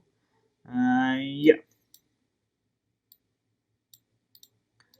let's refresh all. And as you can see, we have our to DB ready here. We have the tables as to do, and we have the columns as ID, name, summary, description. Great. Okay, so this is how you create your database. And the next thing which we need to do is play with the privileges a bit. So let me tell you what I mean by that. So first, let's write the query so that we get that out of the way. So we'll do flush privileges, and the next thing is going to be alter user. Let me just get this right. Yeah, root localhost, and we change the password to password. So one of the things which I noticed with my setup was that when I was actually writing the API, I didn't have any password set for root. So due to which the Spring Boot application was able to figure out where my database was. So that is why a very good solution, a very simple solution which I found online for Mac especially, is that you can just change your password to anything of what you like, and then use that in your application, which will actually help identify or get the database URL as soon as possible. So since I spent around I think like 2-3 hours wasting my time on how to figure out this, you can just use these two lines and you can just go ahead. And this, I think, is a problem with Mac OS users only. So anybody from Windows or Linux should not be facing this problem. But if you do, then this is a good solution for any operating system that you have. So make sure you flush privileges, and then you alter the root identified by your password. So for me, this will be password for now. And again, Control Shift Enter, and you have run those queries, and you're good to go. So now that we have finished writing our updating our database, what we can do is we can go up and start updating our application. So we need to first start with the pom.xml file and then work our way till the application properties. So we need a few things. So first we need to remove Derby Apache because we'll be using a different MySQL database, and we need to add a few other dependencies. So in the previous video, we talked about how we can integrate MySQL with a Spring Boot REST API application. In this video, we'll actually talk about the second part of the video of the MySQL extension, which is the changes which we need to do from the Spring Boot side so that we can connect the MySQL database server which we have with our Spring Boot application. So we won't be writing any code for this. The code will stay the same as it was for Apache Derby, and the only thing that changes is some application properties which are used to connect the Spring Boot application with the database, and a few dependencies, one dependency that actually helps connect MySQL to our to-do object, which is the object relational mapping functionality. So let's get started. The first thing which we need to do is add the dependency which we have. So let's just type it out.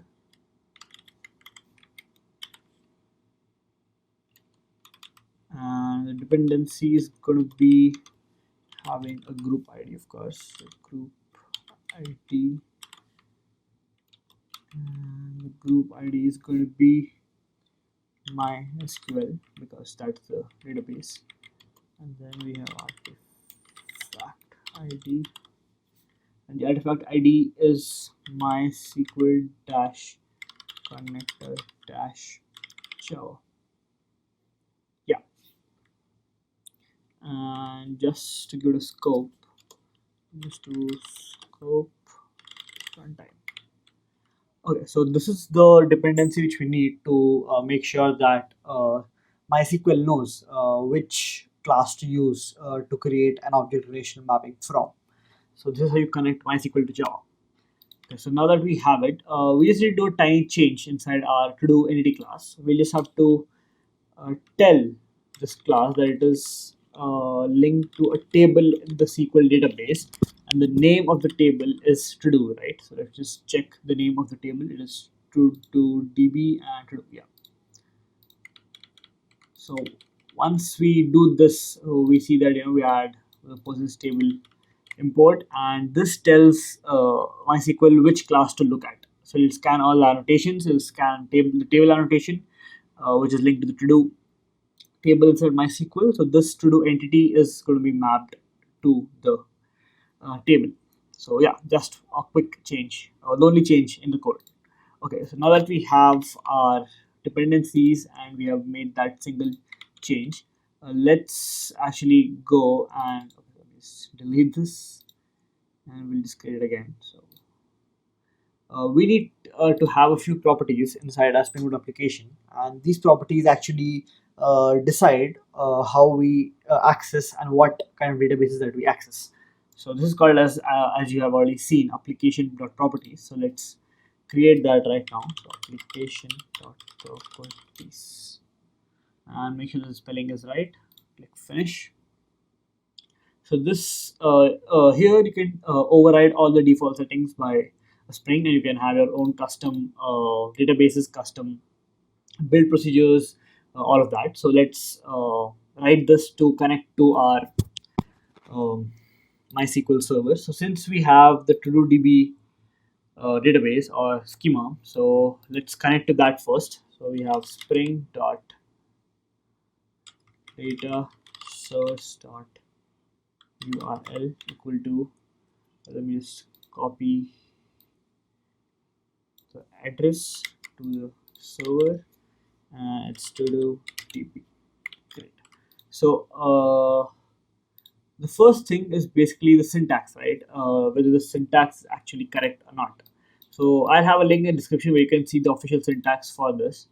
What is happening and why. So let's just see this for now. Yeah, no error. And next, we need is the username and password. So let's just remove this and this. So we need the password and we need the username.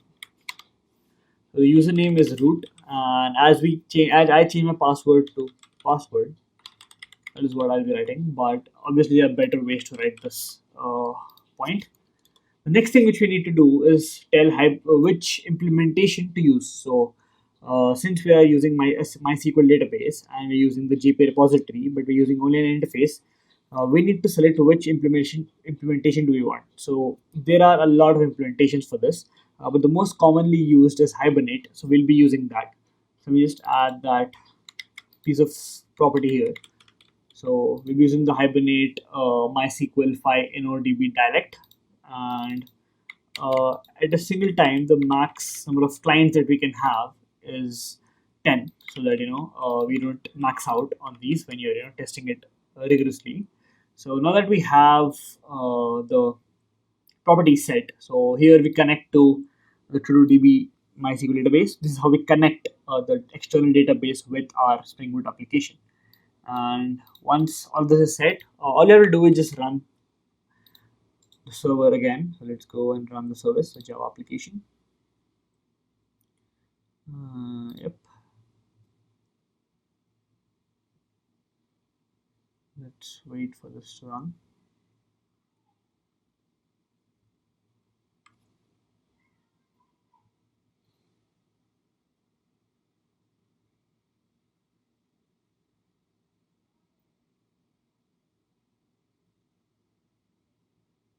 So this is establishing the connection, and so I think we got some errors. Let's see them first. What the errors are: could not create connection. Okay, let's see what caused that issue. So right here, let's go up. TrueDB is right. Yep. And Hibernate max full size 10. Now this is looking good as well. Let's see what the error was. So if you go to Spring Toolsuit and see the error, could not create the connection because that cut. I got to know what the problem is. So in our pom.xml here, we need to add the version as well. So it's a version issue here. So let's add the version, which is 8.0.11, and just let go of the errors for now. So if these errors pop up here, all you have to do is ignore the warning for now, and let's run the application again. So let me just check the version again.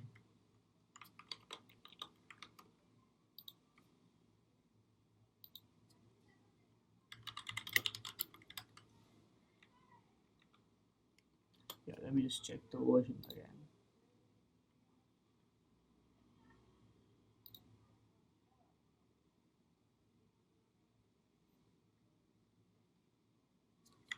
So I think, yeah, 8.0.11 should work. And let's run as application.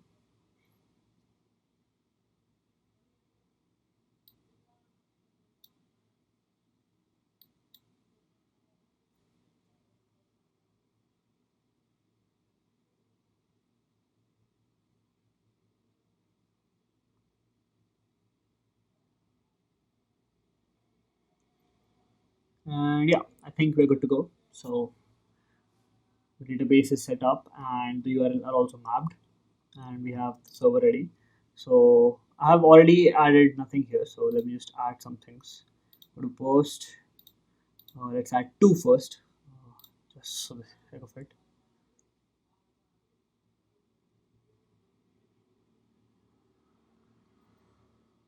Okay, so now that two is added, let's do a get and let's send.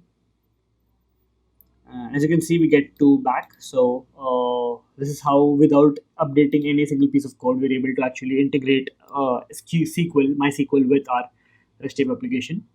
In this video, we'll talk about how we can update our to-do entity and also update our database so that we can know how do we handle situations where we have to update the database, add a column, or remove a column, or also make any changes in the database, and how the database changes should reflect our code and the entity changes. So first, let's get a recap of what we had done in the previous videos. So we have our to-do API. So we have the to-do service, we have the repository, we have the controller, and we have the entity. Now, the entity had ID, name, summary, description. So this is the four attributes which our to-do entity has, and this was controlled by our CRUD repository to make sure that we don't write any native SQL queries. And we talked about this in detail in our previous video. Apart from this, we also have our service, which controls all the business logic for our application, which is pretty much CRUD, so which is create, update, delete, nothing fancy here. And next, we have a controller, which basically handles all of our API endpoints, so slash to do ID, and the put, post, delete requests of that sort. Now, all of this was initially handled using an in-memory database, which was basically a list, a simple Java list. Then we moved on to Apache Derby, which was an embedded database inside Spring Boot, and we were able to actually eliminate the list code using that. And after that, in our most recent videos, what we did was we had an external database, which was MySQL, and we were able to connect MySQL to our database using the application.properties file. So we had this little file which had all the URL, username, password, and the properties which are required for a database to be connected to Spring Boot. So now in this video, we'll actually update or change our structure of our data so that we can see how what places do we need to change so that these changes can be fitted into our application seamlessly. So the first thing which we need is that let's say I want to make this to do API access or being able to be used collaboratively. So suppose I have a to do list and I want to send that to a friend of mine, and I send that to a couple of friends.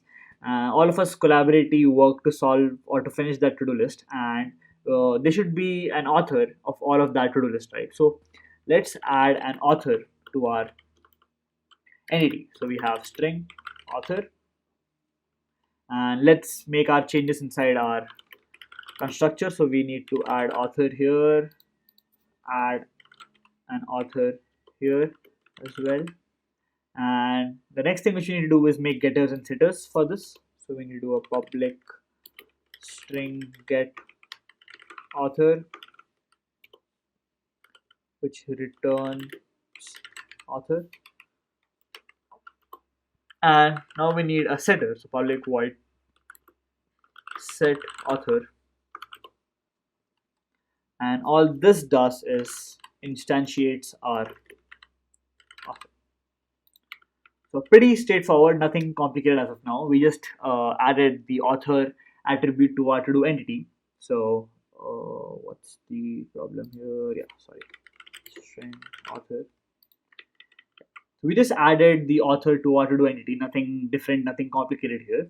And as you can see, we don't have any other changes to be made. So if you see the controller, we are not explicitly accessing the to-do object and the attributes inside them. So here we just handle the to-do object as it is. So the object inside consists of all these attributes. So nothing explicitly handled in the controller, nothing in the repository as well. We just have the entire object and the integer, which is the ID.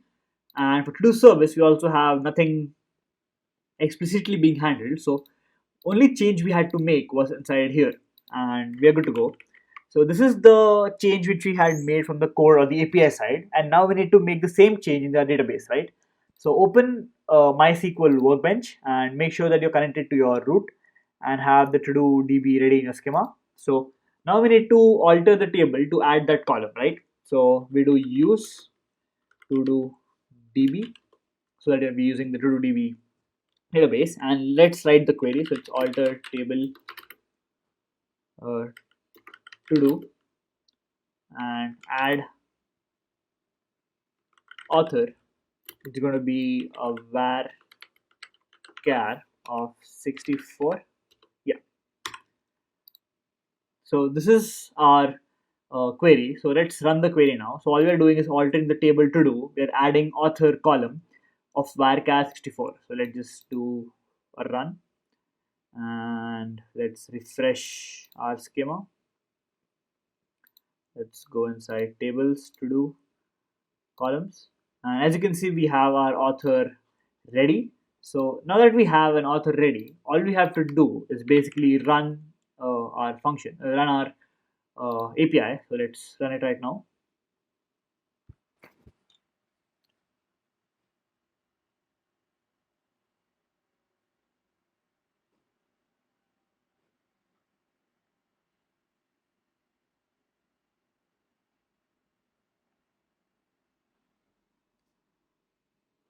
So we have initialized our entities, we have mapped the URLs here, and our API is started. So let's go to Postman and let's do a get first. So we'll just do a small get and see what we already have inside. So I'm doing a get. Let's see what we already have. So first we have just one here. We just have a to do of task 2 with author null. So the author has been added now. Let's do a post and have a body. Let's do an ID 3 task also 3, summary 3, and the author is going to be me, so Ronak Vyas. And let's just do a small post and see if that works.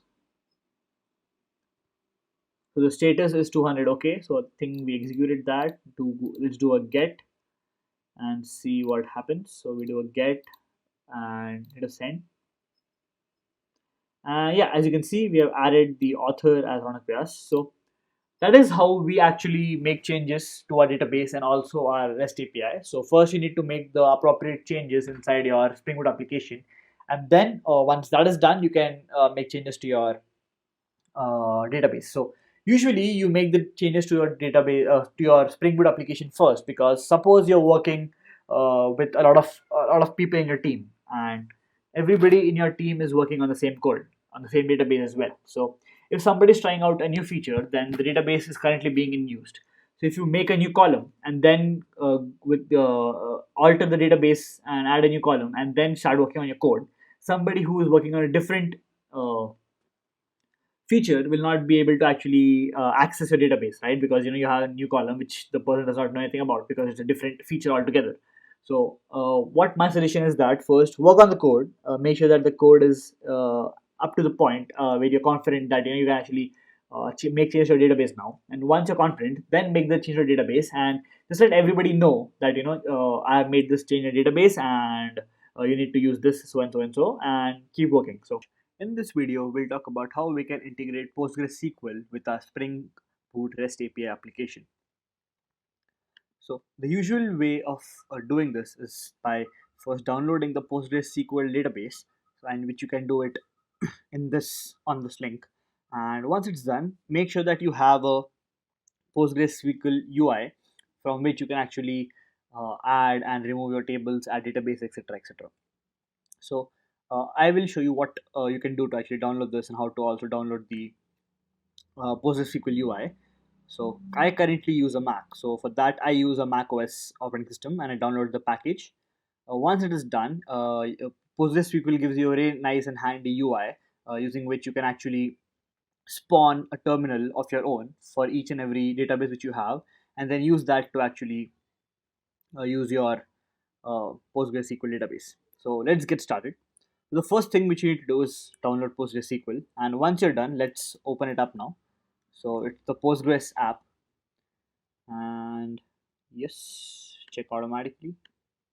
And as you can see, my server is running now, and you'll get PostgreSQL by default as a database and also a template one. So first, what we do is click on template one. So let me just take this one as my database, and just to show you what happens. So once you click on that, it opens a nice terminal. So let me increase the size of the terminal. Yeah, so I'm inside the template one database, and if you want to see the tables inside now, you can see that there are two tables, to do and to do, which I've made. But we'll make another table using which we'll be integrating our Spring Boot REST API application. So this is how the terminal looks, and make sure that you have PostgreSQL downloaded and installed before you start the video. So yeah, now that we have our PostgreSQL database, the next thing which we need to do is make sure that we update our application properties, because this is where the major changes of our application are to be done. So if you are new to this video and new to the Spring Boot application REST API videos, then make sure to watch my playlist on this channel, and I'll just give you a quick overview of what is happening in this REST API application. So this is a to-do list API, and you have a to-do entity here, which is going to be using these attributes. It's going to have an ID, title, summary, description, and all of the stuff, setters and getters, parameters, constructors. This is then controlled by a to-do controller, which has the API endpoints for our to-do list API. And the business logic resides in to-do service, which has everything from get all to-dos, get to-do, create to-do, etc., etc. And the last thing is the repository, which handles our implementation for JPA, in this case Hibernate. So we'll be using this to actually make sure that we have our basic implementations for save, find all, etc., etc., ready. So this is how our API is in a nutshell. So the first thing which you need to do after you have installed Postgres is first have the PostgreSQL dependency. So this is the dependency here, and just install it. Remove the Spring MySQL dependency that you have. Just make sure you have PostgreSQL, and should be downloaded within no time. And then right click, go to Maven, and click on Update Project, and it will automatically have it in your Maven dependencies. So when that is done, the next thing which you need to do is change the dialect. So is basically how Hibernate implements its native SQL queries for you. So the Hibernate dialect for PostgreSQL is this. So I'm just copy it from here. I just did a Google search for this. Nothing complicated. And just paste it here. Great. The next thing which you need to do is change your URL. So let me just do this for now. We don't need the username and password. We just need the database location. So let's see how you can generate a PostgreSQL. Yeah, right here. So this is how it looks like, your PostgreSQL URL. So we need JDBC. So JDBC is your API which connects it to your application. And now that we have done this, we need to go into template one. So template one is our database here, which we are accessing using this terminal. We are template one. Okay, so now what we have to do is create a new table. And let's say the name of the table is going to be to do table. Not the best name, but we'll make do for now. So now that we have a to do table name, so let's do it to do table. We need to make this table inside our template one database. So for that, what we can do is we can do a create table to do table, and then have all of our attributes. So first we have is the ID. So ID int primary key. Next is going to be the title. So title varchar 64. The next thing is summary varchar 64, and the last thing is description varchar, is going to be 64 as well. So these are all the attributes that we have inside our to do table, and let's hit enter, and you see that it has created a table. Just to confirm if the table has been created or not, let's do a /gt. As you can see, you have a to do table as your table inside your database. So now that we have made our to do table inside it, make sure that the name is also the same here to map it to your object, which is called object relational mapping. This is ready.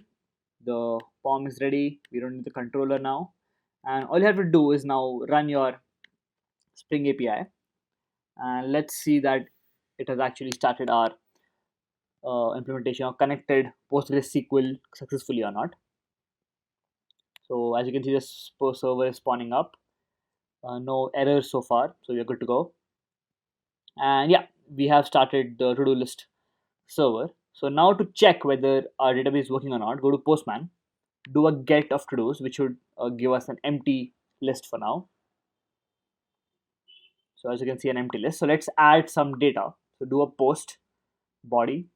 I will give it as 1. Let's have the task as do lead code every day, or let's just make it a bit funny now.